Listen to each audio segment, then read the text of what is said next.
Ani, my name is Michelle Penny. I come from Treaty 4 territory, Saskatchewan. I'm of the Saulteaux Nation and a 60s scooper. This song was about the sun and honoring the sun, and I think it's very appropriate considering what we are going to be talking about today. So I hope we join together and have a wonderful, wonderful session. Miigwech. Thank you, Michelle. Good afternoon, everyone. Is Amandine Gourmet. I use elle, she, her. I'm advisor in sustainable development with the Réseau des Femmes en Environnement. I would like to recognize that I am in Montreal, traditional ancestral land of the Niagara, on the ceded territory. We understand that many people are joining us with heavy minds and hearts. We want to acknowledge the multiple injustices taking place in communities around the world and hope by bringing people together, we can create pathways for connection, collaboration, and create avenues for support and information to be shared. So before going into more detail about this panel, I would like to introduce Michelle Penny, who you just heard welcoming us into this session. As she said, Michelle is a 60s Scoop Saulteaux woman from Yellow Quill, Saskatchewan Treaty 4. She sits on a national steering committee called Writing Relations representing Ottawa, Hamilton region, where there are active hubs. She's a traditional drummer and singer of 20 years and uses this gift as a tool to teach and bring awareness on any topic or issue relevant. She currently works at Anti-Racism Awareness and facilitates bringing communities together to encourage diversity and strength. Thank you again, Michelle, for opening this session and starting us off in a good way. This event will be conducted in both French and English, and there is simultaneous interpretation available for the audience if you require. To use this service, click on the Zoom toolbar at the bottom of your screen and click the interpretation button. Donc, dans la barre d'outils Zoom en bas de votre écran, cliquez sur le bouton Interprétation. And then click the language you would like to hear. Donc, cliquez sur la langue que vous souhaitez entendre. To hear the translated audio only, click Mute Original Audio. Donc, pour entendre l'audio traduit, cliquez sur Couper l'audio original. And if you require any technical assistance during the panel, including with the simultaneous translation, please message Tina La Rochelle in the chat box. Ce panel est présenté par le Réseau Avenir Égalitaire, une initiative du Partenariat canadien pour la santé des femmes et des enfants et le Réseau des femmes en environnement. Le Réseau des femmes en environnement est un organisme à but non lucratif basé à Montréal qui a pour mission de développer le pouvoir d'agir de ses membres, des personnes et des organisations pour améliorer la qualité de l'environnement, la santé et le bien-être. Le réseau existe depuis plus de 20 ans et a acquis une expertise en éco-responsabilité dans plusieurs domaines et souhaite aussi sensibiliser la population aux intersections entre le genre et les changements climatiques. The Equal Futures Network is a membership organization that connects local, regional, and national organizations projects, projects, agents, and civil society actors whose work advances gender equality and social justice in communities across Canada. Housed by the Canadian Partnership for Women and Children's Health Secretariat, it works in partnership to represent Canada and to champion the health, rights, and well-being of the world's most marginalized people in communities around the globe. So in August 2021, the Equal Futures Network and Le Réseau des Femmes en Environnement came together to host an incubator session on gender and climate change.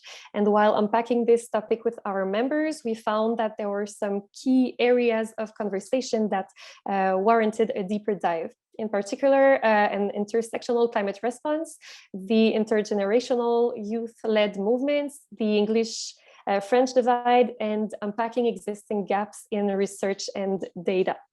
So as a result, we decided to go deeper and use this opportunity at NGO CSW 66 to bring together experts and leaders in their respective fields to share their knowledge and expertise around the impacts of climate change as it relates to environmental racism and some of the above mentioned intersections.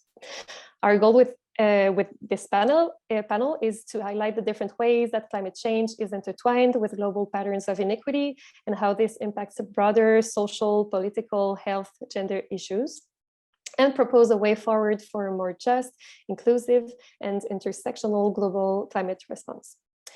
Before getting started, I would like to introduce our panel moderator today and highlight some of the incredible work he has been a part of. Nous avons la chance de recevoir Chuck Odenigbo, qui sera le modérateur de ce panel. We have Chuck, the moderator. He is a director for Future Ancestors Services. He's French from Alberta and is concerned by human health and the issue of justice in the way our society is working. He is working in environment in Canada and elsewhere. He also works in medical geography. Services. He focuses on environmental and climate justice, and outside of this work, he is involved in several boards, committees, conferences, and movements to reimagine and recreate societal structures and systems for the well-being of all of our kin, human and non-human. So thank you again for joining us. I hope you are able to sit back, listen, and learn from this incredible panel we have brought together today. We hope you find this conversation informative, enlightening. Please feel free to type any reactions, thoughts, and questions in the chat box. We have a jam-packed 90 minutes, but if there is time, we will try our best to get to those. So now over to you, Chuck, and thank you. Alors, bonjour tout le monde. Comme ça a dit, je m'appelle Chuck Odenigbo. Je suis heureux d'être devant vous aujourd'hui. Tout d'abord, il faut que je dise, Michelle, you have a stunning voice. Like when you started, I was just like, whoa, the way that the sound was washed over my body. I was like, oh my goodness, I'm being transported. So thank you so much, Michelle. You are phenomenal. So, avant de commencer la discussion, j'ai le plaisir de vous présenter nos orateurs, nos oratrices pour aujourd'hui. So, je vais commencer avec ma chère amie Manvi Bala. So, Manvi is spectacular. She co-founded Shake Up the Establishment, a national nonprofit dedicated to climate justice and political advocacy. She's a member of the Canadian Coalition for Environment and Climate Justice. She's on the steering committee of the Enrich Project. She's the co-founder of Misinformed. She is a PhD student at the University of British Columbia, looking at the ways in which climate change impacts people based on their identity. And she's published numerous papers. She's worked with sick children. Manvi is really just one of those people who you know, when she walks out into the world, there's like a little halo over her head as the sun shines upon the phenomenal thing she does for our world and for our country. So merci beaucoup, Manvi, d'être parmi nous. Thank you for being Dr. Ingrid Waldron. This is really exciting. Ingrid This is my Waldron, third panel with Dr. Waldron. So I get to be like me and her besties now. Dr. Waldron is, you know, sort of the foremost expert on environmental racism in Canada. She published a book, There's Something in the Water. She helped create the documentary There's Something in the Water on Netflix with actor Elliot Page. And a couple of other people who are not as much household names. No shade. Autre personne. Elle a publié des articles, des livres, des ouvrages. Environmental Noxiousness, Racial Inequities, and Community Health Project, or Outreach, which Manvi is a part of. She's the co-founder and co-director of the Canadian Coalition for Environment and Climate Justice. She's the co-founder and vice president of the Rural Water Watch, which conducts water testing projects in marginalized rural Nova Scotian communities. And you know, she's currently working on another book, which exciting. I already have her last book. I'm just going to buy her next book in advance. From the Enlightenment to Black Lives Matter, the impact of racial trauma on mental health in Black communities. And so excited to have you here, Dr. Waldron. So excited to share space with you again. We have Elder Shirley Williams, who is from the Wikwemikong unceded Indian Reserve in Manitoulin Island, who currently lives in what is currently called Peterborough, Ontario, and taught at Trent University on language and culture. And it has received an honorary doctorate from UOIT, which is now called Ontario Tech University. Yes, has its name changed? Yes, Ontario Tech University. She has received awards on education, language, teaching awards, and has traveled internationally presenting language in New Zealand, Australia, Hawaii. Thank you for being with us today, Elder Williams. And finalement, j'ai le plaisir de vous présenter la Dr. Marie-Jo Ouimet. Dr. Ouimet works as a public health physician in the Territory Impact Assessment and Climate Adaptation Unit at INSPQ, which is l'Agence de santé publique de la province du Québec. Which is the public Fun fact health about agency Quebec, of Quebec. everybody who has not ever lived in Quebec, Quebec loves long titles for everything. So every single organization in the province of Quebec is an acronym because it's a long title. And I don't know the title of anything, but I know all the acronyms. So merci beaucoup. And she also teaches at my alma mater, l'École de santé publique de l'Université Montréal. So connections, we're already what is the saying? Buzzing, yes. So she's worked for the James Bay Cree from 2017 to 2021, first as an environmental health coordinator and then as a public health director. And she has practiced medicine in a variety of settings and countries, including pour l'OMS, l'Organisation Mondiale sur la Santé, Médecins Sans Frontières, and Doctors of the World. So merci beaucoup. As we can tell already from just the bios, this panel is going to be dynamic. It's going to be engaging. Here we have people who are hard hitters in both community work and, you know, academic circles. So like really people who like think and ask themselves those conceptual epistemic questions, mais à la même fois also genre intégrés dans la communauté, sur le terrain, en train d'essayer de faire des changements pour que tout le monde puisse comme vivre dans un environnement plein, heureuse et attrayant. Donc, avec tout ça en tête, let's start off with our first question, which is sort of straight to the point. Why is this subject even important, right? Like, pourquoi est-il important de tenir compte des liens entre la race, la classe, le genre, entre plein d'autres aspects, éléments d'identité, lorsque nous parlons d'environnement et des changements climatiques. And so, I will be starting with, I get the choice on who I start with. So you know what, let's start off with Elder Williams, and then we'll move on to Manvi.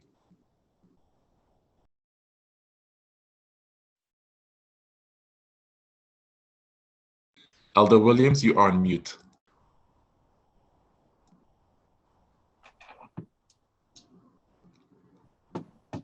Yes. Sure. The first question, right, was about racism. Yes, first question. I was thinking about this as you were talking about the racism towards the land. I think we do racism towards our land by not looking after it and by throwing things that shouldn't belong to the land. So there are a lot of things because the Creator gave us this land. The Creator made the earth for human beings, not just to use, but to live. So it's the greatest gift that's been given to us as we view it from our Native perspective, that the earth is a sacred land. And for everything that's been put on this land, the Creator put it on there. So it's a gift that's been given to you. So when there's a gift given to you, you need to look after it in a good way, the best way that you know how, and treat it with respect and all that. I hope that's a little bit of the answer. Oh, that was beautiful. That was beautiful. I mean, that piece you said about the Creator made the earth not just for us to use, but for us to live. Like, I think that highlights that key component of, you know, why are we here? But in addition to why are we here, you know, is using the earth truly living? That was spectacular. Manvi, what are some of your thoughts? Why on earth should we even talk about race and gender and class and whatnot when you talk about the environment? Why is that even important? Why does that matter in any way, shape, or form? Yeah, great question. And it's hard to follow up, but I'll do my best. So I think the idea of like climate justice, it resides on the premise that not everybody is being impacted in an equal manner or in an equitable manner by the impacts of the climate crisis. So, you know, it's not just people who are low income, for example, or, you know, who have additional structural vulnerabilities, but it's equity deserving groups at large who have systemic and structural barriers to live and thrive and prosper in what is currently Canada, just to put it in this context, but of course, globally as well.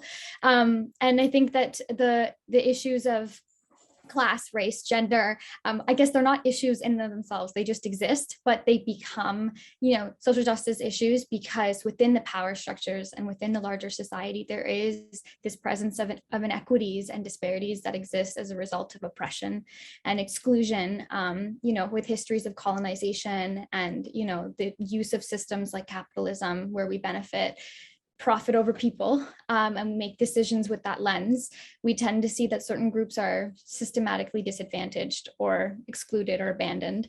And so when it comes to the climate crisis, when we see that everybody's going to be impacted, but some groups are at a disadvantage by the nature of, you know, how we've built society, unfortunately, or how some have contributed to being kind of the dominant presence in society and have left others in positions where they're more vulnerable to the impacts of climate change and environmental degradation, environmental risk, pollution, and all of the things of that sort. So because we're not insulated from our changing environment, as this happens, certain communities need additional supports. And that's kind of where we use this intersectional lens and kind of factor in this idea that given the lived realities of these communities, they're equity deserving and they deserve and they absolutely deserve, I guess that is the best way to put it, all of our kind of collective efforts to make sure that they're not continually underserved by policies and practices as they have been historically.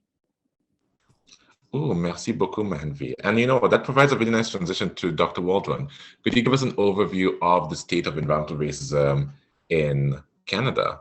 Like what is going on? What are we seeing on the ground? Manvi gave us the why, but can you tell us how this manifests in reality? Sure. Well, the state of environmental racism in Canada is not good.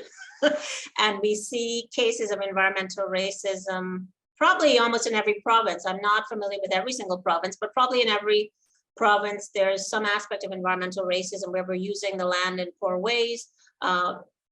So I think of Northern BC and Wet'suwet'en First Nation, which is trying to halt a multi-billion-dollar pipeline. I think of Amjinwang First Nation, Sarnia, Ontario, often referred to as Chemical Valley, which for several decades has been contending with over 60 petrochemical facilities near the community. I think of Pictou Landing First Nation in Nova Scotia, which recently had a pulp mill closed after being in operation since 1967. I think of Africville, a historical Black community, that although it's historical and it's past, it's a past case of environmental racism, the community continues to rise up every several years to ask for reparations. I think of Shelburne, Nova Scotia, where there has been a dump since 1942. I think of Grassy Narrows First Nation, which has had to contend with mercury contamination in the water. So these are cases, longstanding cases of environmental racism across Canada that manifests spatially, where we can actually see, we can map on a map that these are cases of environmental racism because these are communities dealing with either a dump, a landfill, incinerator, pulp and paper mills. But we know that environmental racism doesn't just happen. The spatial patterning of industry in certain... Au lendemain, certaines communautés sont carrément racisées et qui sont autochtones ou noirs aux États-Unis et aussi les hispanophones. Donc, ça se manifeste au niveau des politiques. Les politiques environnementales, c'est les décideurs, les gens qui ont du pouvoir, qui sont blancs en général, qui ont ce pouvoir et prennent... landfill goes. And those decisions are often made through environmental assessments, or what we call environmental impact assessments or environmental assessments, which are tools that are used to place projects in certain communities. So I think environmental racism starts with the people that we empower to make decisions, who typically make decisions in very subtle ways that protect their communities.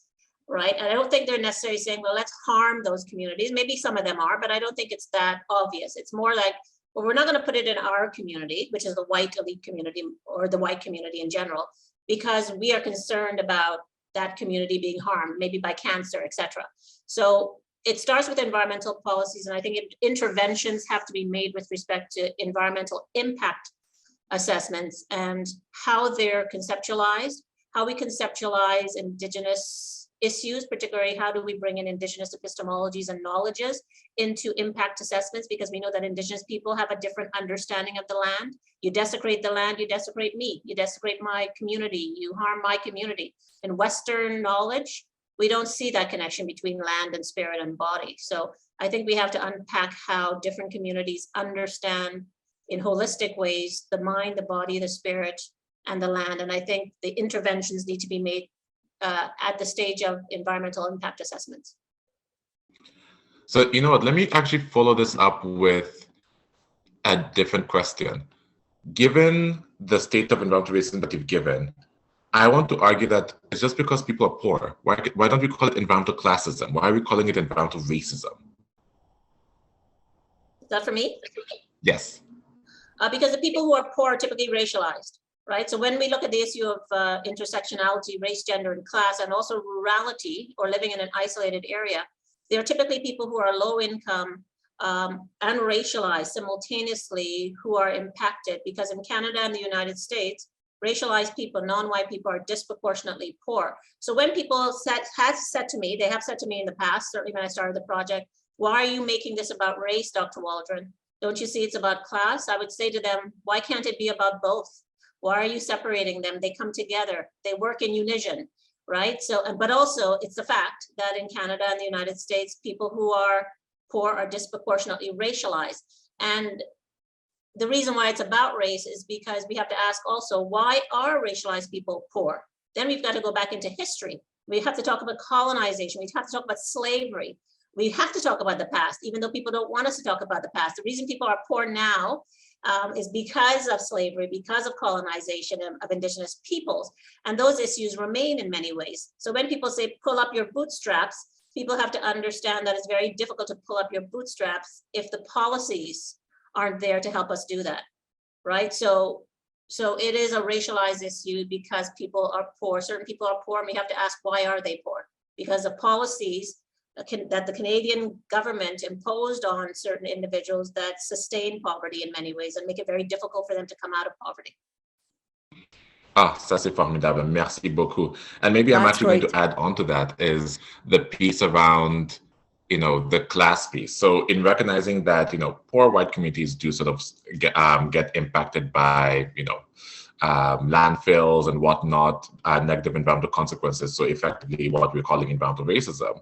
But what's really interesting is if a poor white person is able to sort of move up economically and socioeconomically, they can relocate to areas that are wealthier, areas that are no longer being impacted by this environmental racism. Whereas when a poor racialized person, whether that be a Black person, whether that be an Indigenous person, whether that be another person of color, tries to relocate to one of these sort of communities, then they receive a whole host of different factors, right? Then you have people being called, people calling the police on their neighbor because they're like, oh, you don't look like you're supposed to be here.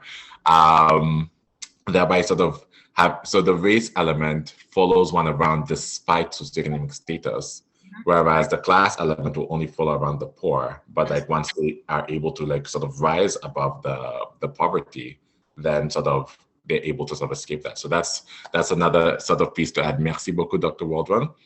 And Dr. Ouimet, maintenant, je vais te céder la parole. J'aimerais savoir, parce que toi, tu as travaillé à peu près à travers le monde, tu travailles dans la santé publique. Donc, par rapport au racisme environnemental, tout d'abord, j'aimerais commencer avec quels sont les impacts que le racisme environnemental a sur la santé? Puis, est-ce que c'est quelque chose qu'on voit à travers le monde ou est-ce que c'est quelque chose qui est vraiment unique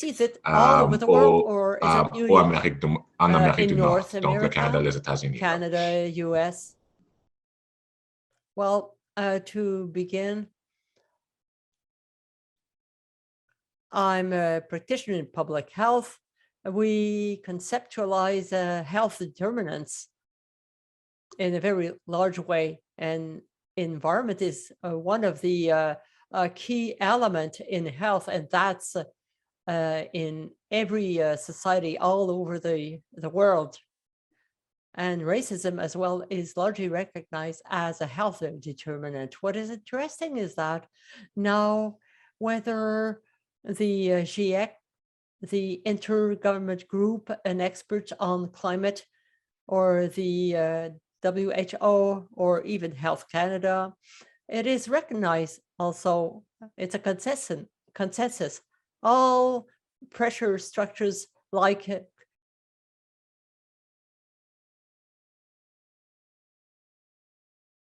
les grandes organisations le disent. Je vous invite d'ailleurs à lire le dernier rapport de Santé Canada, la santé des Canadiens et Canadiennes dans un climat en changement. Le chapitre 9 porte sur l'équité en santé, puis est très explicite à cet effet-là. Et nous dit d'ailleurs que les mesures d'adaptation au changement climatique doivent adaptation measures to climate change need to be founded on equity and intersectional.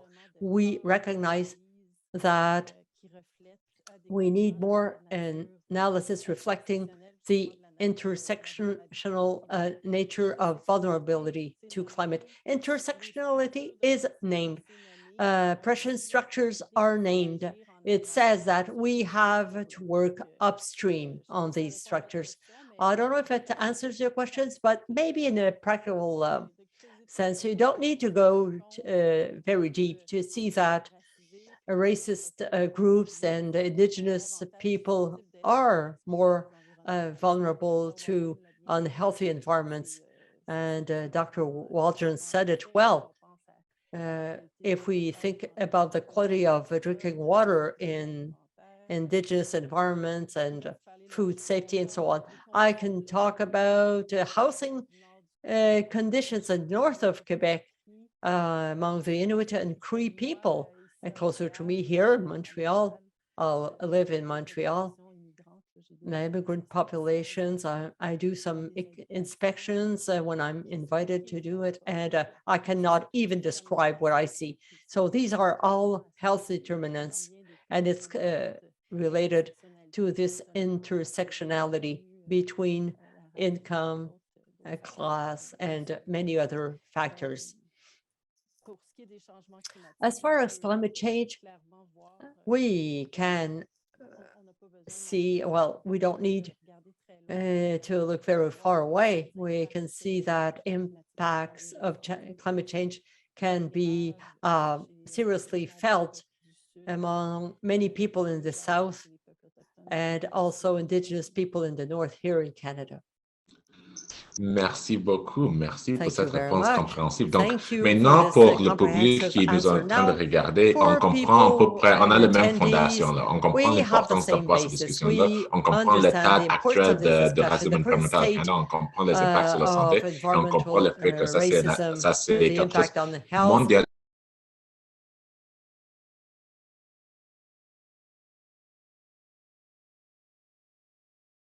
Quels sont les genres de politiques ou de pratiques institutionnelles qui renforcent le racisme environnemental? Ça, c'est une question pour tout le monde. Je vais peut-être commencer avec Manvi, puis après, je vais parler avec Shirley Williams. Manvi.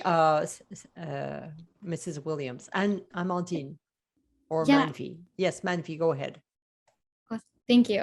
So yes, to kind of answer the question, I guess, what kind of policies and practices? I think a lot of it, first of all, is lack of accountability and transparency at all levels in all institutions. That's kind of a no-brainer there with in terms of sorry, I'm just getting a sorry, there's a little glitch on my screen. I'm back.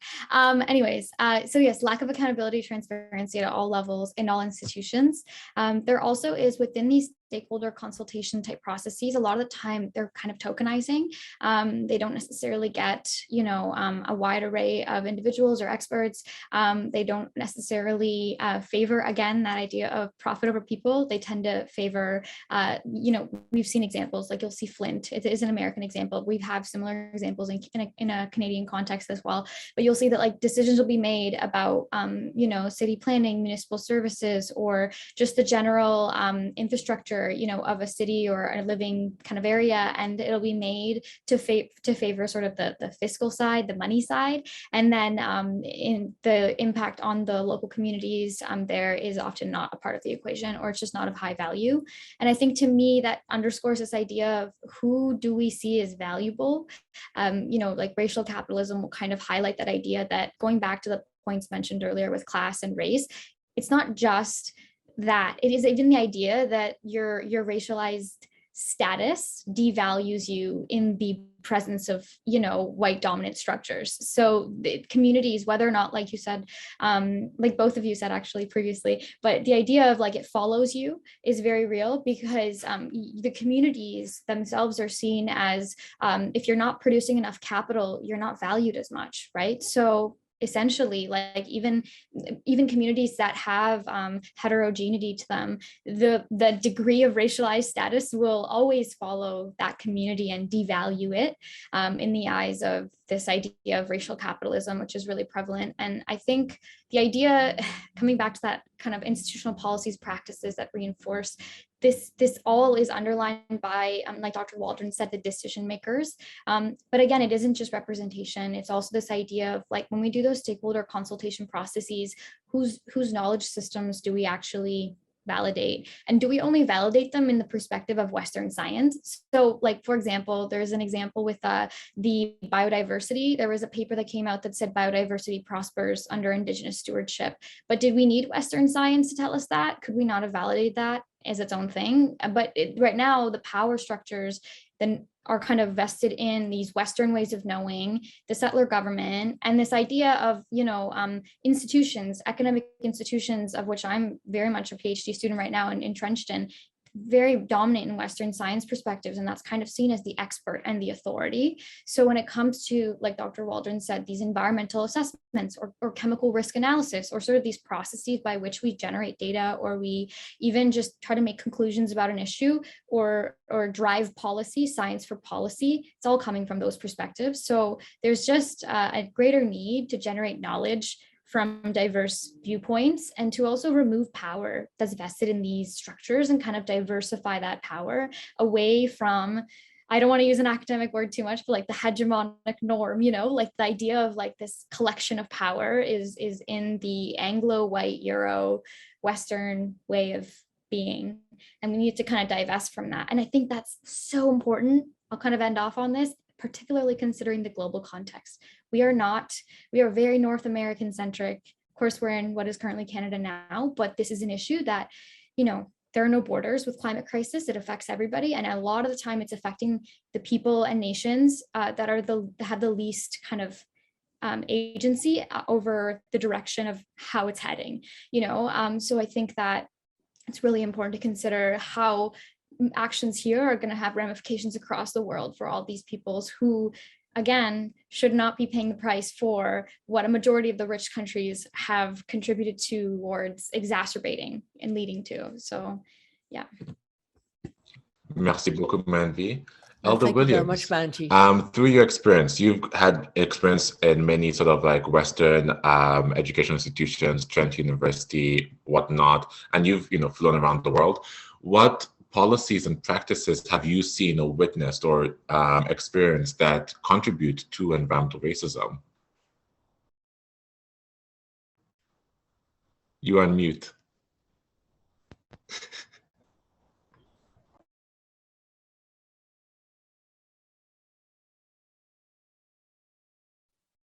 Okay. I've experienced a lot of things through the policies.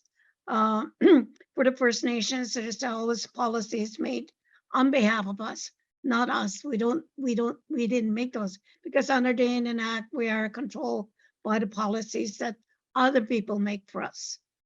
Our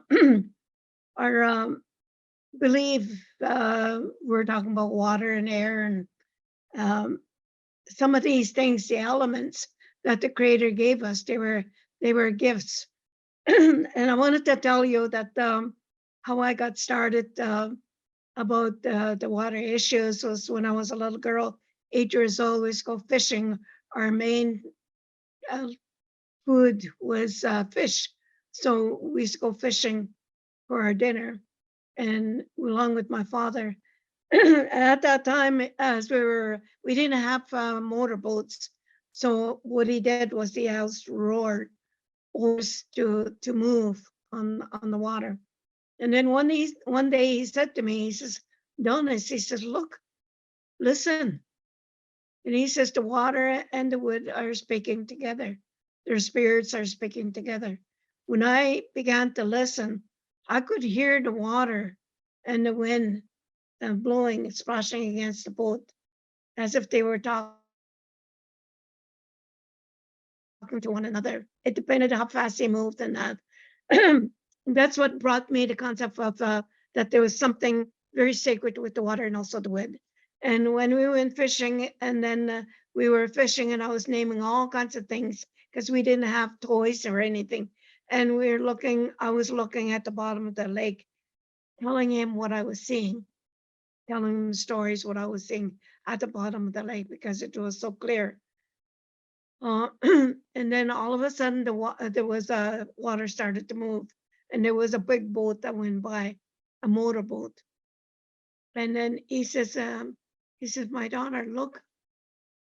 He says, "I know you've been telling me everything what you've seen in the water, but you know what?" He says, "This is 1948. He was telling me this. The water is becoming cloudy." He says, "There are people coming into our country and to our waters that are not really respecting the water. They like to have fun. And they use boats." It's the boat that you just saw going by. He says, "Look at that on top of the water." He says, "You see the sediments?" And I said, "Yes." He says, "That's oil on top." He says, "Oil and water, they don't work together. It pollutes the water." And he says, "Someday, maybe in your time, you will see that you will be buying water." And I've encountered that in 1984 when I worked in St. Catharines. I didn't like the taste of the water. It tasted so bad that I had to buy water. So what he predicted came true. But at that time, I even, when I realized what he said to me, me buying water, I really began to think that I have to do something about the water issues for our people.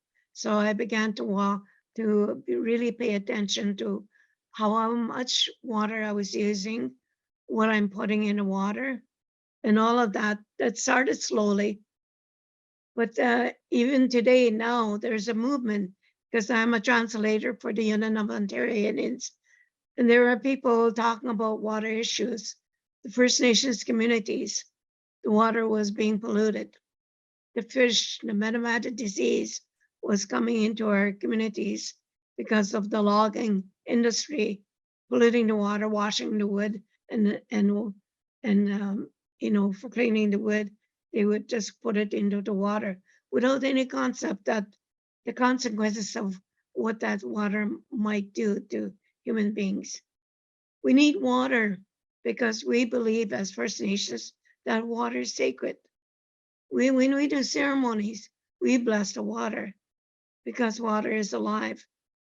When we bless it, we actually, there's going to be something going on March the 22nd, along with the international water issues.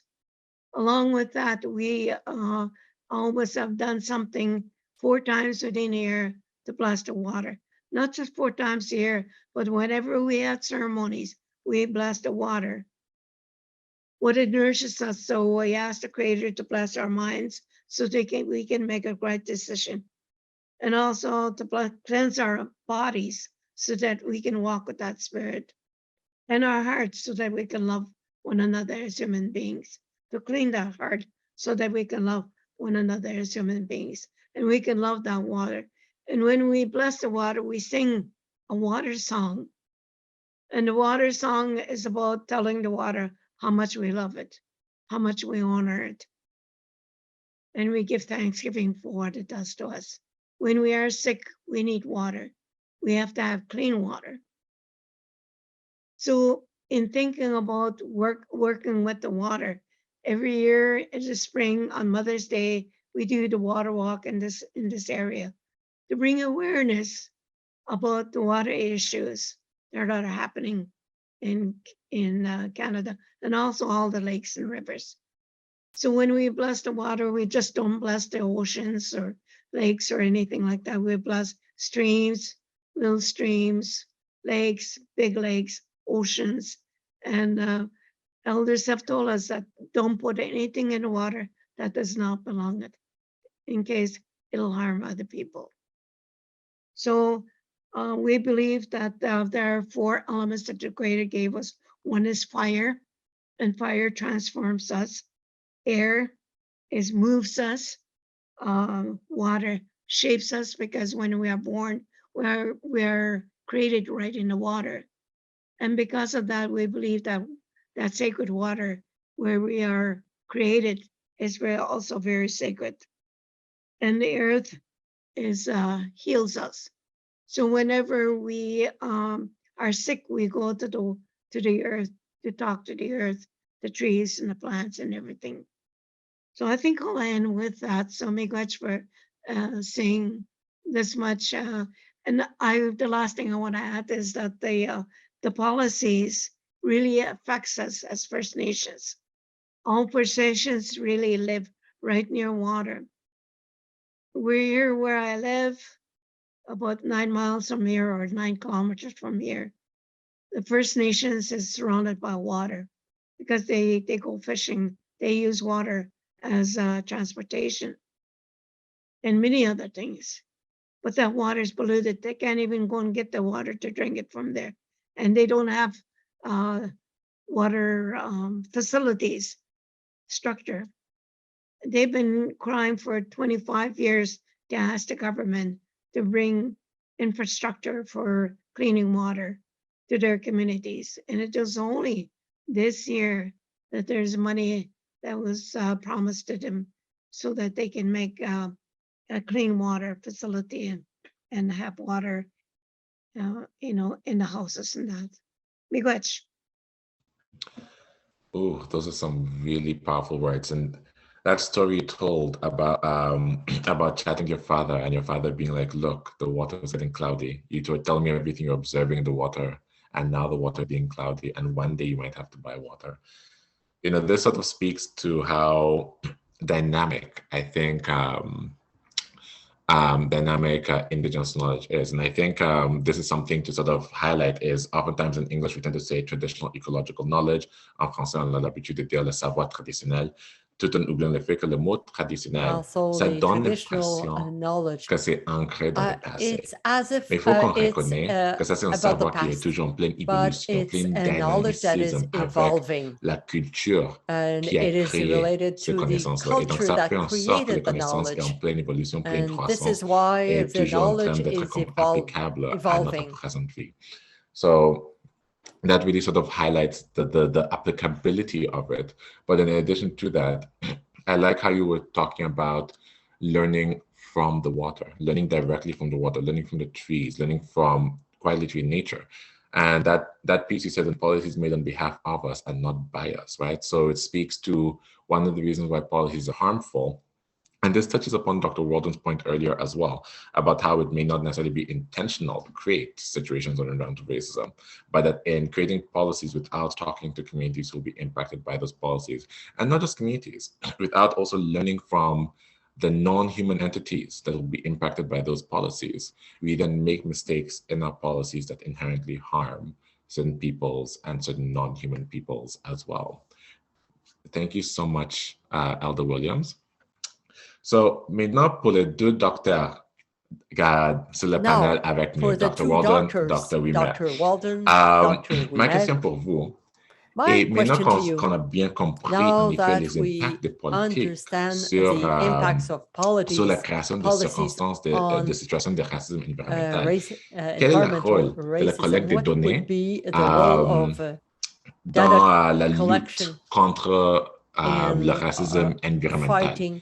Right. Étant que chercheuse, vous êtes là en train de collecter des données, en train de faire la recherche, en train de bien ancrer dans bien, essayer de bien saisir le problème là. Donc, en effet, quel est le rôle de collecte de données? Like, if we already know that these things are harmful, why are we collecting data? What does that do for us? And how can we use it afin de soutenir les communautés qui sont les plus impactées?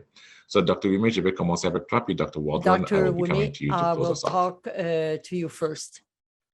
I just want to say miigwech to Elder Williams for reminding us how sacred and vital water is. And I could really feel that when I was on the land in EUC with the Cree of EUC, who were greatly, their whole the land that they had trod for years and centuries was transformed by the great hydroelectric dams that were built up there, and really the impact on all of the human and non-human world were tremendous. So I just want to thank you for reminding us of that the importance of that wisdom, and also as you have said and Manvi has said, we're very much embedded in the Western ways of knowing, but there's so much more that other types of knowledge can bring to the table. So yeah, thank you both for that reminder. Now, to answer, je vais répondre peut-être en français pour le reste de la réponse. I will answer in French. In public health, of course, we need data to make decisions. I mean, it's as if when we're doctors, we examine the patient. In public health, it's about data. They feed us, they provide us an idea of what is the diagnosis for the population as a whole. So we need that and identify problems, try to and understand what are the impacted groups if we want to act efficiently and also act on the causes or on the source of the problem. However, we requires a special lens to detect the inequalities in health. And I can say that in Quebec, very often until recently, we would limit ourselves to have data according to the social and economic status, we would say, oh, well, in any case, those who suffer from environmental problems or conditions are poor people. There were a lot of, it took a lot of time to adopt this intersectional approach. And now we notice, well, since 2008, we see that it's key since the Commission on the Health determines, but we need to include it in practice, and it takes time. We have very little data on some racist groups, on Indigenous people. And what it says is, well, if we avoid collecting those data, maybe we are part of making invisible inequalities, right? That these people are living in. There are many political will. There's a lot of political will that is lacking. But this being said, there are more and more research in public health, including data on belonging to such a group. A recent study that was made by my institute on impact of heat in Quebec, there were specific questions, and that was in we wanted to identify health and social inequalities related to racial group. There were many initiatives also during the COVID pandemic to collect data representing the reality of our racist people in collaboration are always with the impacted community.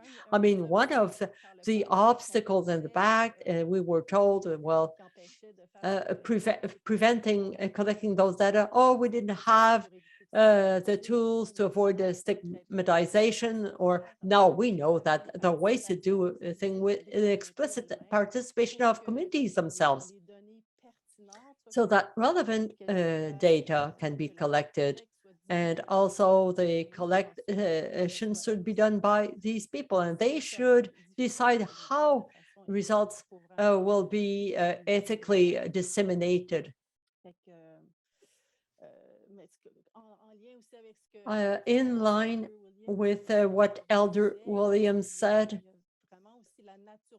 it's about the nature of the data collected. As I said at the beginning, we are engrinded in our colonial Western system, and we are slow to include data reflecting truly the way populations define themselves well-being and health. We still have a long way to go in our surveillance or monitoring system to reflect populations themselves. So, and it needs to be inclusive, participator also. And a good example, maybe in closing, if I may, if I have one more minute, it's the consultation, and Dr. Waldron.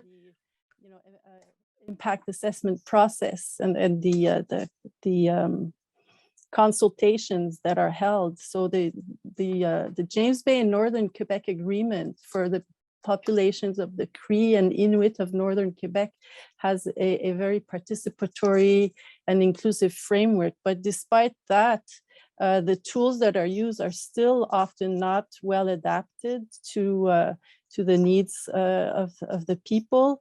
And often not extensive enough, not necessarily done in a very democratic way. So I would say that there's even, despite the fact that it's protected, even for some peoples of Northern Quebec, it's still, we're still far from having an inclusive approach. Merci énormément, Dr. Ouimet. C'est vraiment intéressant ce que je veux dire, Thank you ce very que much. vous avez dit, parce qu'un aspect que vous avez souligné est le fait que c'est nécessaire d'avoir comme la bonne volonté pendant la collecte de données. Parce que les données peuvent être utilisées, les données sont une arme double tranchante. Ça peut être utilisé également pour effacer l'existence des gens, parce que souvent les communautés racisées, les communautés marginalisées sont souvent petits en nombre, disons. Par exemple, on peut utiliser la population noire au Canada comme exemple. La population noire au Canada est 3,4% de la population selon le recensus de 2016. Donc, ça veut dire que les enjeux qui impactent les personnes noires en général sont souvent ignorés uniquement parce que c'est comme, en tout cas, les Noirs sont vraiment une très, très petite partie de la population. Et ça, c'est un aspect de collecte de données qui rend les gens noirs en général un peu moins actifs dans la participation de collecte de données, par exemple, ou de remplir le recensement ou quoi que ce soit. So, Dr. Walden, maybe I'm going to pass it on to you now. Dr. Walden, à vous maintenant la parole. Of data collection in the work that you do, but then B, how can we also ensure that we're taking away that double edge from data collection, right? Because it can be used not only as a tool to like support and, really create services geared towards communities, as Dr. Wimmer mentioned, but it can also be used as a tool to erase the existence of the community by simply being like, oh, look at that, they're only 3% of the population, we can ignore them.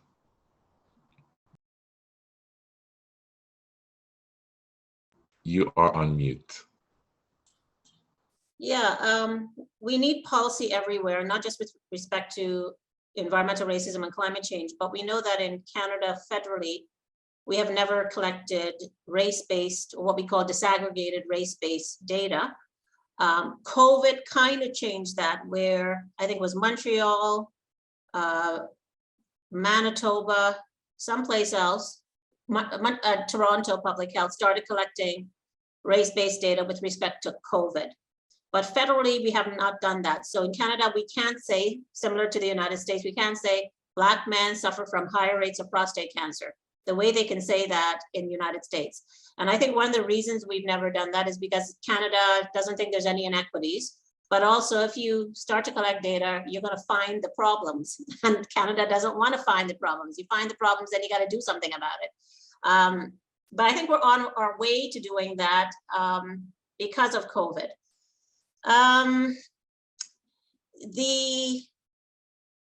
What disaggregated race-based data, as many have said, does, it reveals problems, right? It highlights the inequities. And with Black communities, that's been a kind of double-edged sword. Black communities that I have found in Nova Scotia and elsewhere have a fear of data because they think that it will be used to harm, particularly by researchers, all researchers, even Black researchers. But they also understand the importance of it because it supports addressing issues, longstanding issues with respect to undereducation and underachievement in the school system, health inequities, labor injustices, unemployment and underemployment. They know that when you look for, you find these inequities, you go a long way in terms of addressing them. I'm currently engaged in a study on COVID in Nova Scotia, and we are trying to collect disaggregated race-based data, get people's MSI cards, which is the OHIP, which is similar to the OHIP card, because we want to connect their gender, all the kind of demographic information to rates of COVID. And there was a fear around this. They didn't trust it.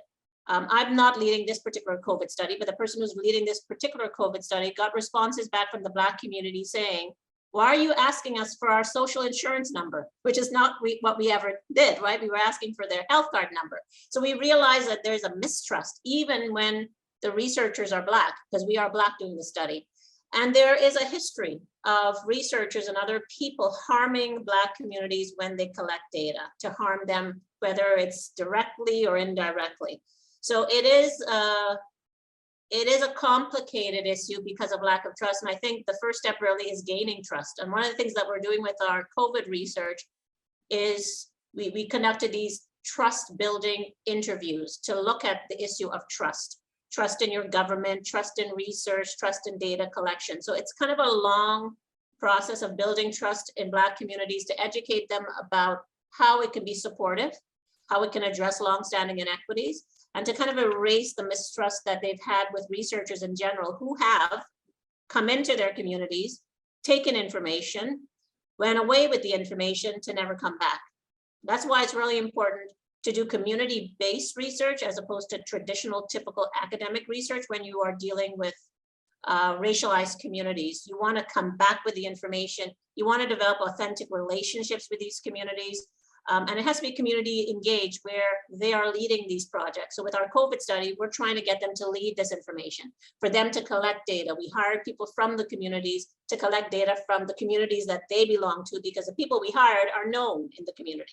They're leaders in the community. So I think there's several ways you can intervene on that, but it's very, very tricky. So I think translating that to environmental justice is very similar. And as you probably know, we have a federal bill right now, Bill C-230, and actually what's in that bill is the collection. We're asking the Minister of Environment to collect disaggregated race-based data, data on race, data on socioeconomic status, toxic burdens, and health risks, those intersections. That is actually in the bill, but it's also in the mandate letter of the new environment minister. So I see that as something that is now a priority federally, which is extremely exciting to me, and I'm sure to many people that that is on their mind. They now realize that environmental racism is impacting the communities we said it was impacting, and they realize now that we've got to collect this data based on those intersections of race, socioeconomic status, and health risks.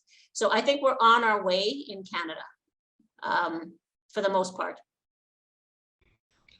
This is such a rich discussion, because I think about organizations as well, because as much as we're talking about this at the policy level, we're talking about the Canada level, we're talking about at the provincial levels, and sometimes we throw in those municipal examples. I'm also aware through the work that we do at Future Ancestors of organizations and companies who want to collect race-based data of their employees in order to see if there's high levels of like microaggressions and racism in the workplace and whatnot. And they're finding a pushback from their racialized employees being like, we don't know what you're going to do with that data. So I'm not comfortable with you having this data about me or sort of my fellow colleagues. Yeah. So that key piece where you said you have trust building interviews. I think that's such a key component, those trust building interviews. But then also in addition to that, every workplace always has that person who is the glue socially to that workplace, like getting them involved. And so if you're listening to this as an audience member and you're like, oh, our organization wants to also be able to sort of collect race-based data, at least of the people who we work with, or maybe of our membership, if we're the kind of organization that's like membership-based, really sort of try and build those links, try and build that trust base with folk, because data has been a tool that has been used to erase people's existences and used to harm people in so many different ways that many people, myself included, who is in academic spaces, I'm often uncomfortable giving data unless I know the person's collecting it and I know how they're going to use it.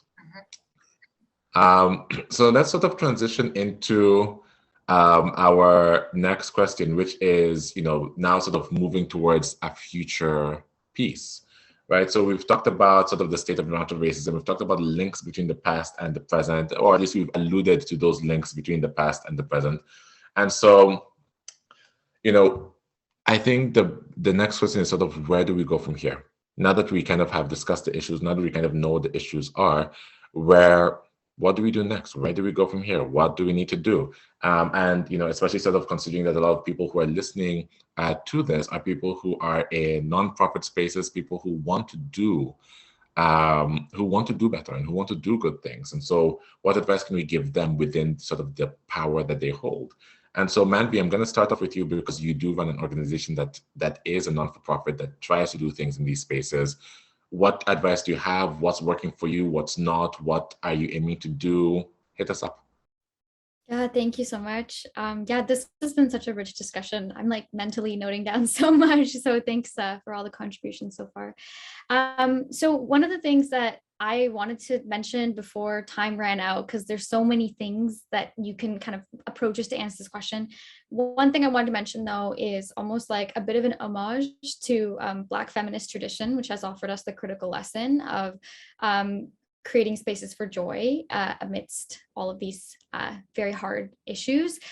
So I think one of the things that that our organization is trying to operationalize as young people is we're working on the issues of climate mitigation adaptation, but because we recognize that from a climate justice approach, this isn't just an issue of emissions, it's really an issue of a cultural issue across the world of how we have a relationship to our land and how we've lost that, or to our oceans, to more than human beings. And I think so much of it is about relationship building, that strengthens communities, makes them more resilient, that strengthens, relationships between like social bonds that keep us, alive and thriving. And also just, with our land and our oceans and our animals. And I say our, I shouldn't say our, but things that we kind of take this human-centered approach and think of ourselves sort of as the main characters of the story, but trying to decenter that a little bit more. I think we're trying to work in creating this reciprocal relationship with ourselves and others. So I think that there are spaces for promoting sort of thriving, not just surviving. And that's kind of the approach that we've been taking to some of our programming is, why are we dreaming of futures where we're just hitting the IPCC goalposts? We should be dreaming of an abundance of health, an abundance, this amazing, richness is measured in happiness, those kinds of things. So I think that some of the things that we're doing now is we're trying to go beyond just the doom and gloom of climate and environmental stuff, which we're still working on, because there are such tangible ways supporting Dr. Waldron and the coalitions like Bill with environmental racism, addressing it at the federal level, Bill C-230, or, reforming CEPA, the Canadian Environmental Protection Act. There's so many tangible ways, but alongside those ways, if this is a sustained movement and we don't want to go into a circle, have these problems keep happening in different ways, we also need to radically reimagine sort of how we're approaching all of them.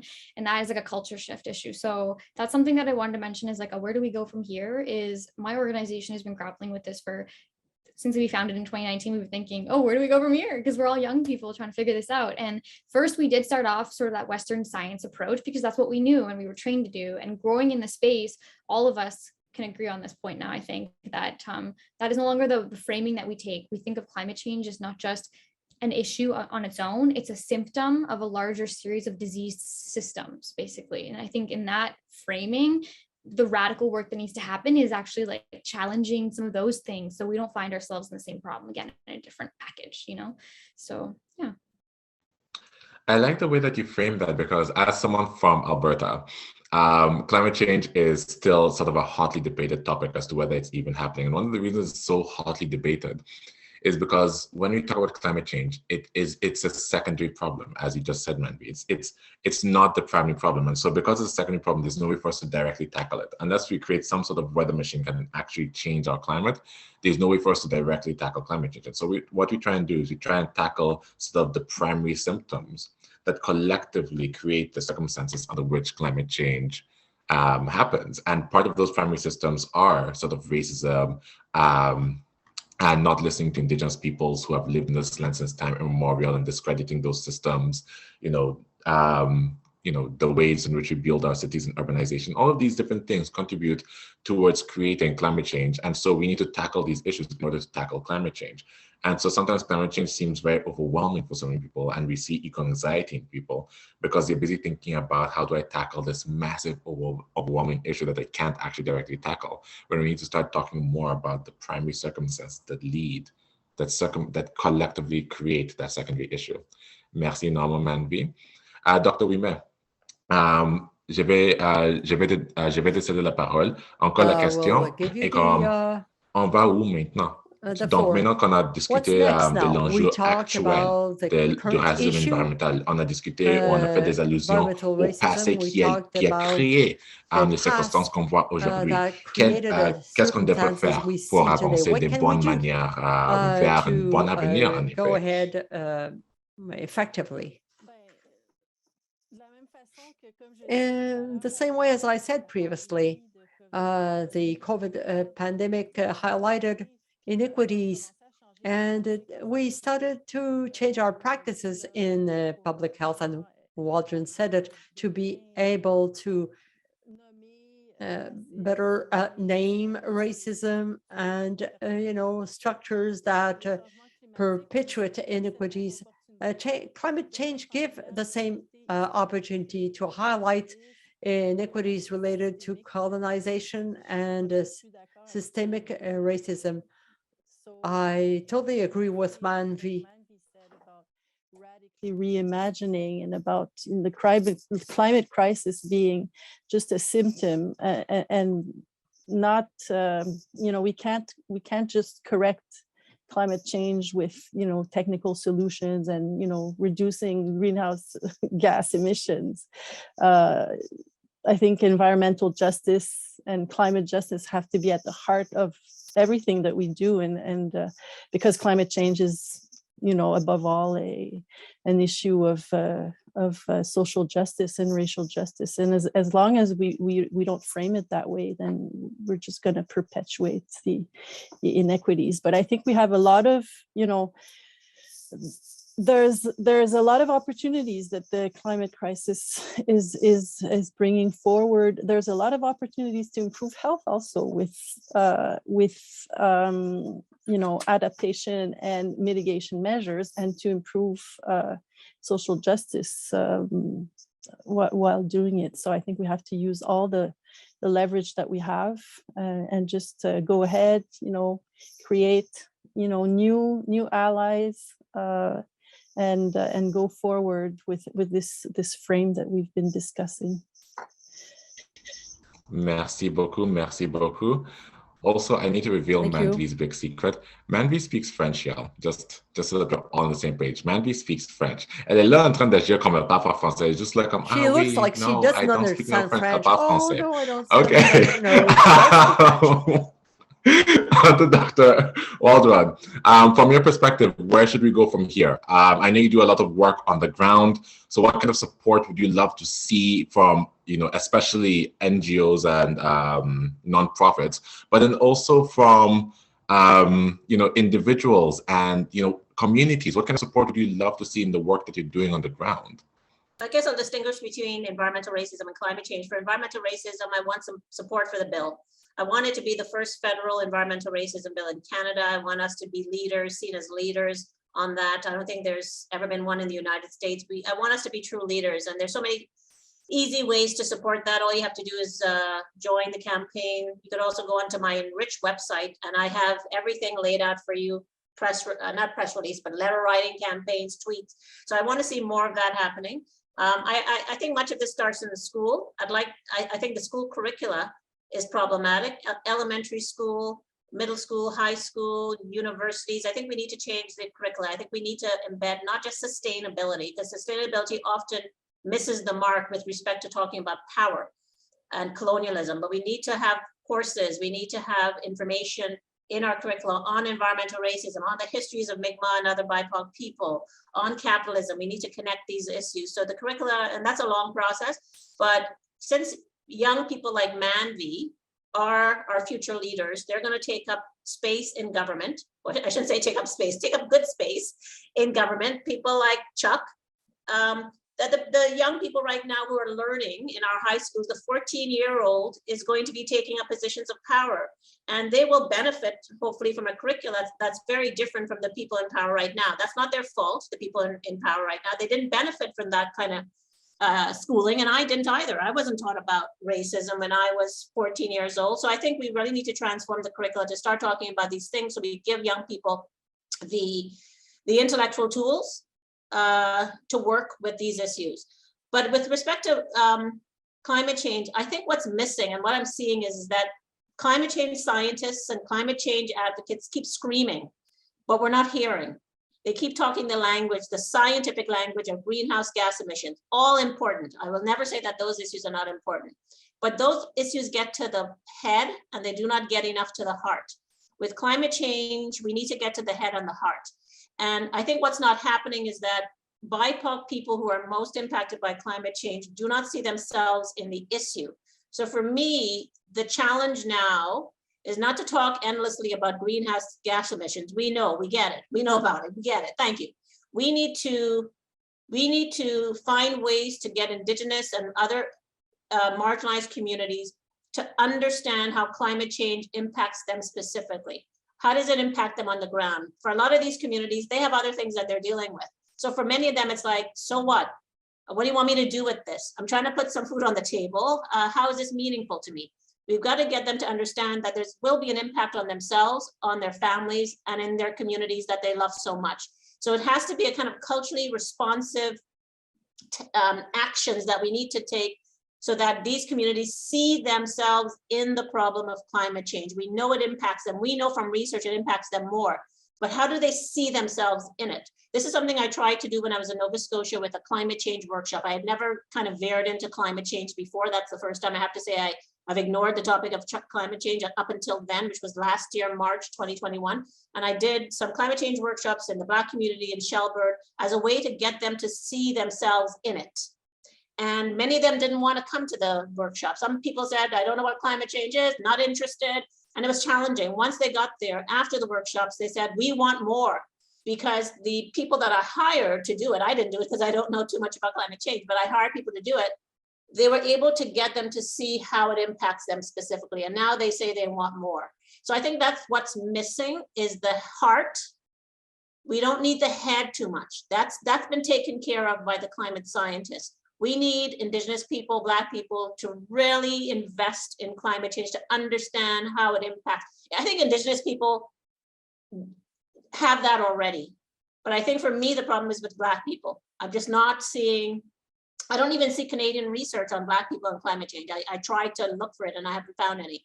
Right? I think it's Black. I think Indigenous people have always understood themselves in terms of the land, the climate, you know, all these things are part of their tradition. I would say it's Black people that I have found to be extremely difficult to engage them in climate change. And I always questioned why, and I just don't think they see themselves in it. So for me, that's the hurdle. And to me, that's what needs to be worked on. Oh, I love that. I mean, you know, just to go back onto your point about schooling, I think there's always this argument of like, oh, but they're too young to learn about X, Y, Z. And I always tell people, if a Black 5-year-old can experience racism, a white 5-year-old can learn about racism. So that's like point. But also that piece that you said about a lot of people seeing themselves in it. This is a problem that we see in the Black community, but we also see this in a lot of other communities of color. So a lot of communities that stem directly from immigration, where people don't see themselves in the climate movement. They don't see how climate change impacts them. I mean, I often tell my students when I'm teaching them about climate change, I'm like, women are more impacted than men. And they're like, oh, but how? What? I'm a woman. I don't think I'm more impacted than a man by climate change. And so then we start talking about how when we see the impacts of climate change, you know, flooding in Ottawa, fires in Alberta, you know, mudslides in BC, we also see a loss of jobs. We also see people who are unable to go to work, people who are unable to access employment for whatever reason. And many studies, this is documented across the world, including Canada, many studies have shown that when there's an economic downturn, there's an uptick in domestic violence against women. Direct correlation, straight away. And, you know, there's other examples, but it's sort of really allowing people to see the ways in which this situation that seems so large, so obscure, so, you know, intangible, actually will impact them. And I love the fact that you're making those connections for them, because you say woman and you say climate change, and it is difficult to understand it, but you were able to thread it through, right? Mm-hmm. And then they can say, that's what we need to do. That's so important. Absolutely, absolutely. And so, Elder Williams, let's have the last word from you. What do you want people to start doing? How do we move forward from here? How do we be better, frankly? How do we be better, especially considering that a lot of us who are, especially on this call, are not the ones who are in decision-making positions. But regardless of that, how do we do better?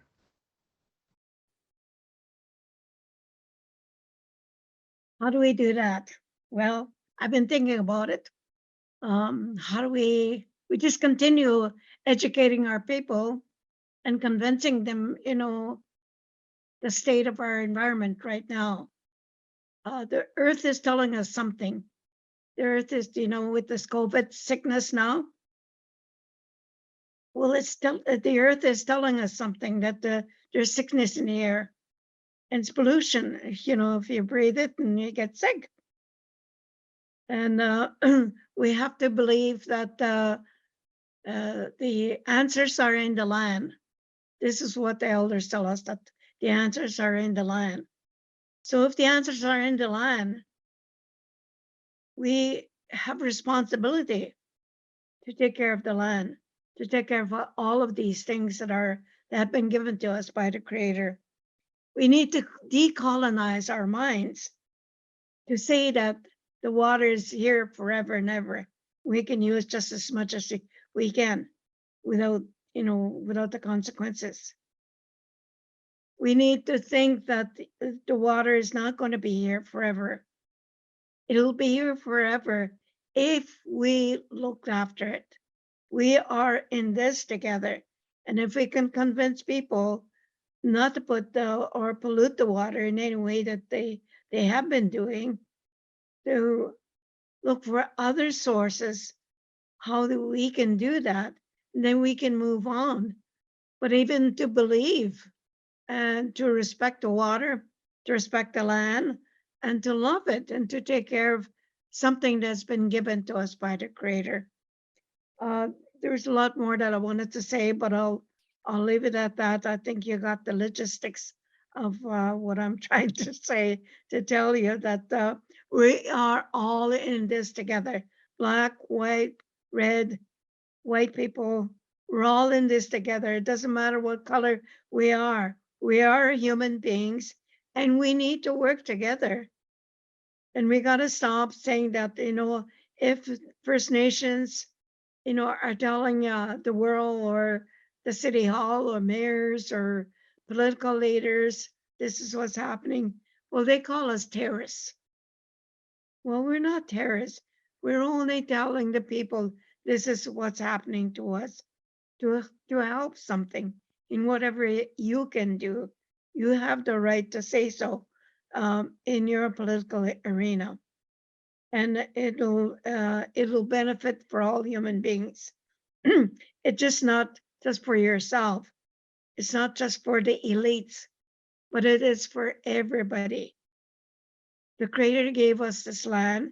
The Creator gave us our life to look after that life the best way that we know how. So I'll end with those words. Miigwech. That was really powerful, that responsibility piece. The Creator gave us our life. The Creator gave us this land. We need to do better. We can't just be tossing away gifts left, right, and center. I mean, let's be real. If I buy you a birthday gift and I come to visit you in your house and I see my birthday gift on the floor, I promise you the next year comes around, we're fighting. So I love that. And so we've got a couple of audience questions and we've got like 8-ish minutes. So I'm going to ask one question that was asked 3 times in 2 different languages. What about gender? A lot of people have been asking. So one person, for example, asked, I struggle in seeing any reference to racialized women and girls apart from, this one paper on Afro-descendant women and in drafts about climate change. Environmental racism and the effects of climate change.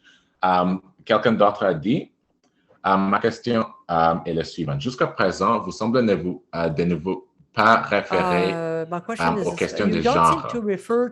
N'est-ce pas paradoxal vous connaissez dans la CSW? Et j'imagine la CSW are our hosts. So, with this in mind, and given that I am on a panel with 4 incredible women, maybe I'll start with Elder Shirley, because I know you have to leave soon. How do we add the dimension of gender into this entire discussion that we just had?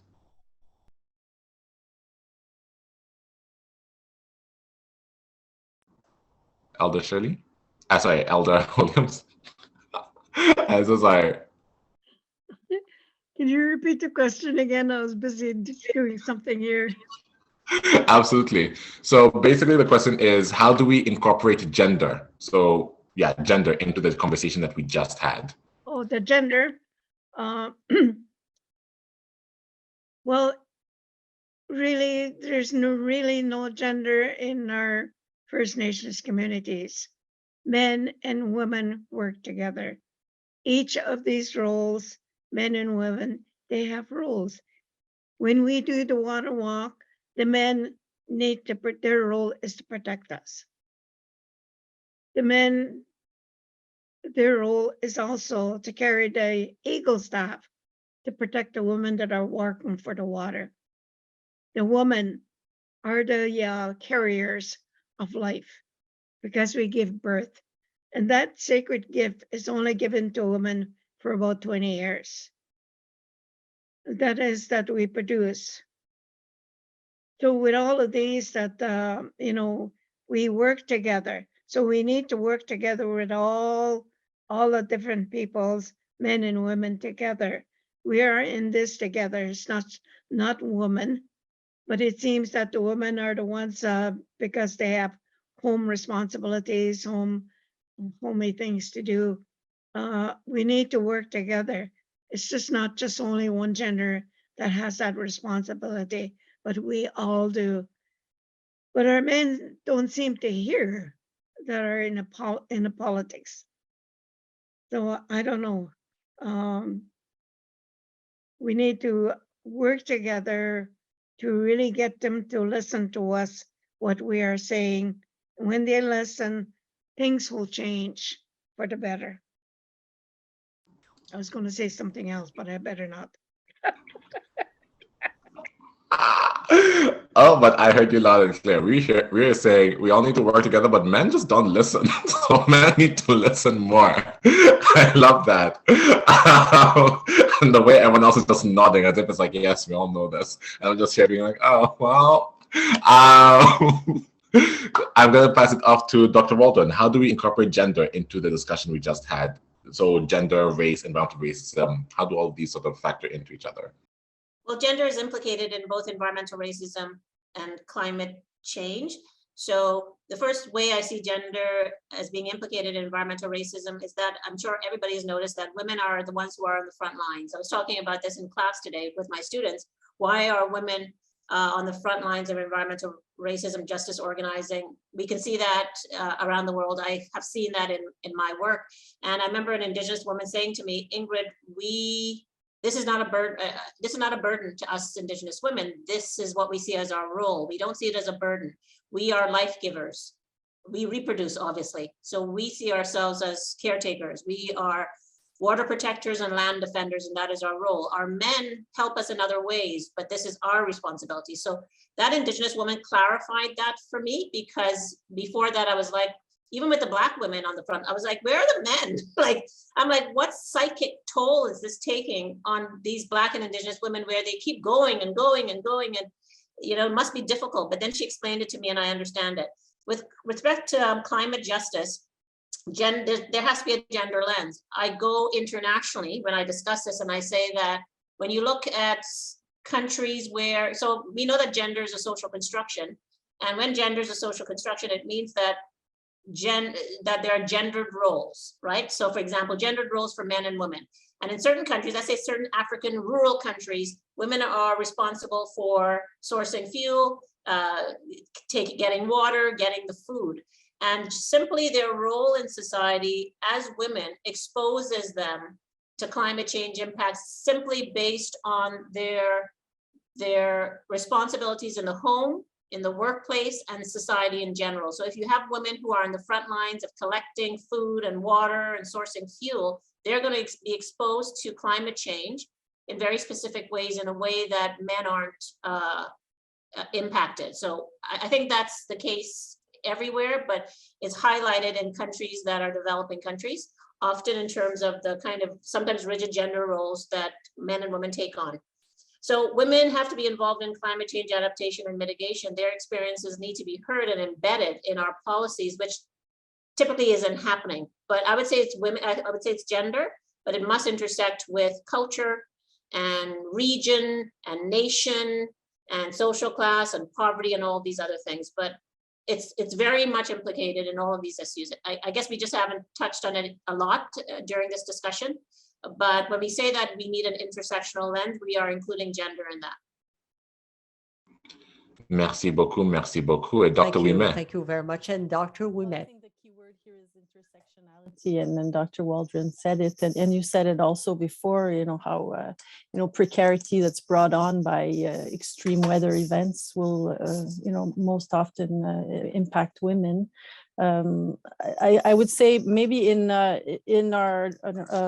Canada, one of the exceptions would be for some paid workers who have high-risk jobs, such as mining and outside work, then in those cases, you would see maybe, men who are more affected, but that's more the exception than the rule. Manvi, close us off on your thoughts on the intersections between gender and environmental racism that we didn't explicitly say in this table ronde. First I'll start off by saying something in French just to get le femme sauve le monde. But anyways, so back to the question, because I will be called out again if I don't. But yeah, no, thank you so much. I will end us off. I wanted to say too, outside of reproduction, I know that's an important framing for some, but for me, for example, I don't plan on having kids, and I don't really see that as like my role. And I think that that's also okay. A lot of young people, are worried about the future of the world. Do we want to bring in children into this situation? And I think that it's fair to say that women are definitely the front lines. And, there's like a multiplicity of roles that, we play and exist and kind of work within these spaces. One of the coolest things too is the social networks of women. And I think that we have a unique way of speaking and being sort of like community centered is very much a part of the culture of being women, but also being gender diverse. And that's why a lot of the safe spaces that we try to create foster safety for those of diverse gender identities, as inclusive of cis women, but also people that are, within the variety of identities that exist. So I think that it's great that women are such an integral part of the climate response. And I think that one of the things that I'll kind of say is the final point is that we need to continue to have spaces where we can exist authentically without fear of any sort of, those structures, external power structures influencing our experience. And I think that with women leadership within this space, in a safe manner, we're going to be able to create those very novel solutions that kind of remove us from the cis heteropatriarchy, because a lot of these problems come from those origins. So there is radical solutions in just our authentic existence. And yeah, thanks for the panel. No, those are such great words, Manvi. And I think it makes me think of this dichotomy that we tend to have in our society and the ways in which we understand things, right? And so some of the fundamental divides we have in our society are the man-woman divide, the human nature divide, the black-white divide. And so when we're able to sort of break those divides, because the ways in which we create those divides is we define masculinity by what femininity is not, we describe femininity by what masculinity is not. And in doing that, we automatically accord a hierarchy to it, because you can't define something by what something else is not without automatically presuming that one of the options is better than the other.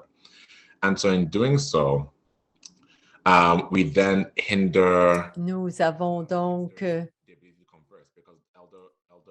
Alors, comme l'aîné Williams disait, on dit que les femmes parlent et les hommes n'écoutent pas. Pourquoi ils n'écoutent pas? Parce que quand une profession est dominée par les hommes commencent à quitter la profession parce que ça appartient aux femmes. Elles se sentent dépouillées de leur masculinité. Ces rôles dominated by women in such a way that a lot of men don't feel as comfortable in those spaces. And so it's breaking down those barriers of questioning, why don't you feel comfortable? Why is being, assuming that, caring about the environment is a female trait? And even if it is a feminine trait, what is wrong with holding feminine traits in a male body? So many of these beautiful questions. Unfortunately, our panel has come to an end. We have learned much today. We have learned about the ways in which, the environment intersects with various identity pieces, including socioeconomic class, race, and now we've had this beautiful discussion on gender. We have learned how environmental racism manifests dans un contexte canadien. Nous avons parlé de l'enjeu de collection des données et l'importance de collecter les données avec non seulement la bonne foi, mais également la bonne volonté, l'importance de vraiment bien intégrer ou bien reconnaître en effet que les données sont une arme double tranchante. Il y a plusieurs personnes dans ce pays-là qui ont vécu la discrimination en raison des données. Donc, l'importance de bien faire à la recherche, mais also in as we talked about moving forward, education came up quite a bit. Dr. Waldron talked about education. Elder Williams talked about education. And as people who work in education, we've got two professors in the panel. Elder Williams also educates folk. Manvi is in a PhD, and Manvi may be going to educating folk. I try and educate folk. As folk who work in education, we have that duty to sort of create those cultural changes necessary to start addressing or to continue addressing the climate change issue, because it's not just an issue of science, it's an issue of culture. Merci beaucoup tout le monde. Je suis vraiment reconnaissant de vous avoir écouté. Merci beaucoup d'avoir partagé vos connaissances, vos savoirs, vos propos, vos avis, vos conseils. Vraiment, c'était puissant et j'ai vraiment adoré partager l'espace avec vous. I will now be passing it back to the amazing Michelle Penny, who hopefully will be gracing us with her voice, because once again, the way my world was shifted when you spoke this time. I was like, ooh. And like, if anyone has not been paying attention, Michelle Penny been dropping nuggets of wisdom into the chat box very casually, just like drop a nugget. And so you better be going around looking for nuggets of wisdom in the chat box. Michelle Penny, off to you. Miigwech, and I really enjoyed my time here and hearing different perspectives. Sitting on the National Steering Committee for Writing Relations, it's very important to write these relations that we now are realizing that we need each other in order to do all of this work. And we need to start listening to each other. And I totally agreed with what Elder Williams was saying. I've met the beautiful lady on more than one occasion, and she's just amazing. And I admire the water stance that she takes. And I really want to encourage others to think about what your life would be without water and how much work there's involved in protecting the water itself.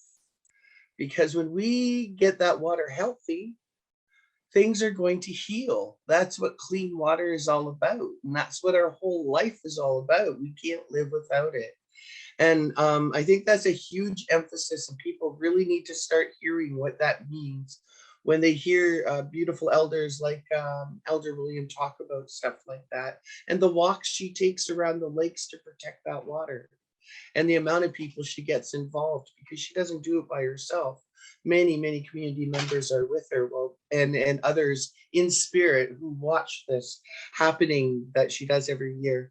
So I want to end this beautiful meeting with a song. It's called The Longest Walk. It's taken a long time for us to get where we are. And this is actually a human rights song that was back in the day. It's a Million Man March, and it was started down in the States, and it was a song that came along the path in being able to walk with First Nations and Black people side by side. Black people like Muhammad Ali and Etta James and Martin Luther King Jr., who walked with us to Washington, D.C. Not me personally, I was way too young then. But this song just evolved out of that, and I just want to share it and understand that this is unity. When I'm singing, I'm talking about unity and pulling us all together and walking in the same direction as the long walk we've been to get here where we are today. Away, away, away, away,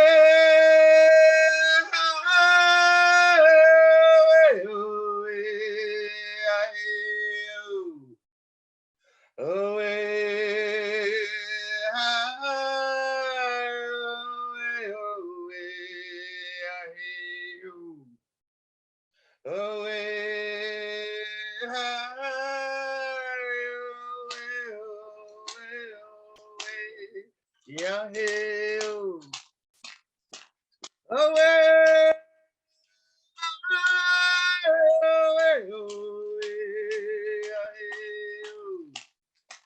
away,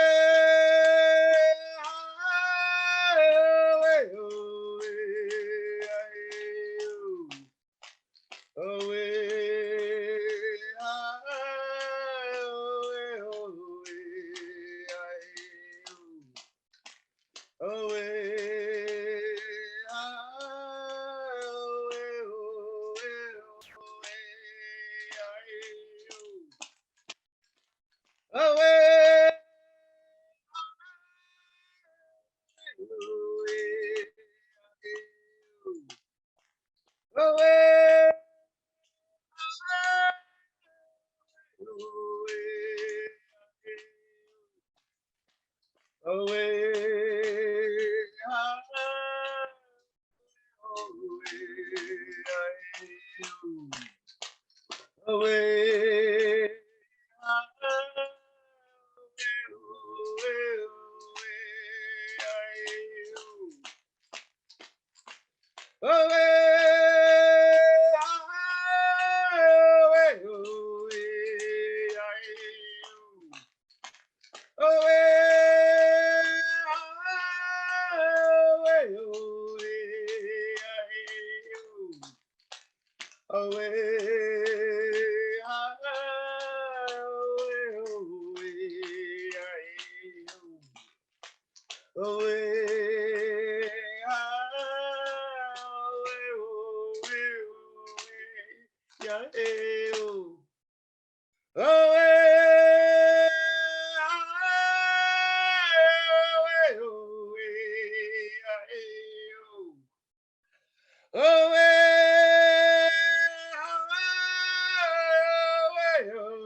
Oh, let's walk together.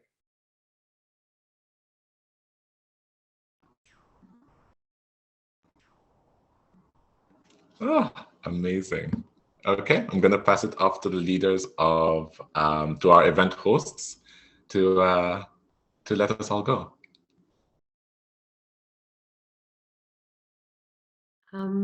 Well, I have nothing more to say. Thank you, everybody. Thank you, everyone, for joining us. Thank you, Michelle, once again, for this song. I got goosebumps. So yeah, thank you. Enjoy your evening. Take very good care. I don't know if Erin had something to add. Otherwise, we'll leave you to your evenings. Thank you very much. Merci.